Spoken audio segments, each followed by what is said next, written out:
Hello friends, எனக்கு திரும்ப திரும்ப ஒரு வீடியோ ரிஃப்ளெக்ஷன் ஆகிட்டே இருக்குது. ஏன்னா அவங்களுடைய பதிவுகள் ஒரு சில பதிவுகள் மற்றவங்களுக்கு ஒரு முரணாக இருக்குது, தவறான பதிவுகள் போடுறாங்க. அப்படின்ட்டு தான் இந்த பதிவுகளுக்கு தான் நான் பதில் சொல்கிறேன். நான் கடமைப்பட்டிருக்கேன். ஏன்னா அவங்க என்ன செய்யறாங்கன்னா, கால்நடைகளை நீங்கள் பொதுவாக சாப்பிடாதீங்க, ஏன்னா கால்நடைகள் நம்பிக்கை துரோகம் பண்ணுற மாதிரி, அதை நம்ப வச்சு கழுத்த இருக்கிற மாதிரி செய்கிறீங்க. ஸோ கால்நடைகளை சாப்பிடாதீங்க அப்படின்னு சொல்கிறாங்க.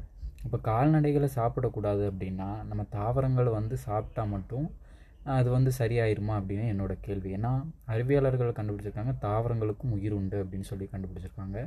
ஸோ தாவரங்களை கொல்லும் போதும் நமக்கு எந்த வலி, அது வலியை உணரலை அப்படின்னு நம்ம நினைக்கிறோம். பட் மனிதனால் 20 முதல் 20,000 டெசிபிள் அளவு தான் இது பண்ண முடியும், கேட்க முடியும். 20க்கு கீழேனாலும் சரி, 20,000க்கு மேலேனாலும் சரி, அதால் கேட்க முடியாது. அப்போ தாவரங்கள் அழுகிறத கேட்குறது மனிதனால் முடியாது.